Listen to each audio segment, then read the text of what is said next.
आम समय आम साइकेल 3 चरण चलैबा शिखिलु बांकी बार आ तापर सीट सेतेबेले साइकेल टी आनी चलै शिखिबा एते सहज नथिला आउ केते जे कष्ट थिला मो सांग लिट्टू चिन्नू जिन्नू भाई आ मु ही जानिछु।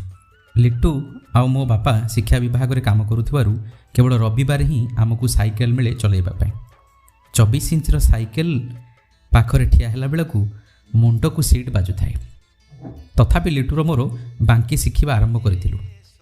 गोटे पेडेलू 2 पेडेल को गोड़ जाई जेतेबेले बांकी शिखिथिलु ना गाँ दांडरे लोकंकु देखेबा पई खूब जोर रे चलैछु।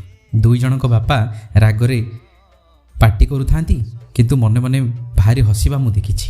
गाँ दांडरे हैंडल टिके मुंड ऊपर को टेकी बेल बजई बजई लोकंकु साइड करबा मजाटा टिके नियारा। लिट्टू केते जनक पछपटु जे लगै कहिले न सरे। मु चिन्नुर कक्कांक साइकेल पकई बेल भांगी आउ बेल बनैबा पई नंडा पीसा को टंकाटी बहु कष्टरे देइछि ए कथा भी मने अछि। बार शिखिला बेले गाँ दांडरे बहुत थर पड़ी आंठू छिड़ैछि तापर सीट चलैबा शिखिछु। हैंडल छाड़ी हीरो परी छुट्टी साइज करी केते थर जे पड़िछि तार किछि ठिकाना नाही। बांकी रु बार आ बार रु सीट साइकेल शिखी ट्यूशन गलु आ तापर कॉलेज।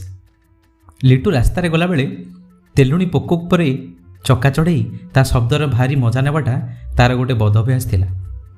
एबे समय बदलिछि पिला एबे स्कूटी आ बाइक चढ़िलेनी हेले मते लागे सेतेबेले से साइकेल शिखिबा पड़ी उठिबा हारी जितिबा जीवन रे बहुत किछि शिखैछि जहा आजिकालीर पिला आउ बुझिबे। ए समय बयस मोर नेलो चोरे।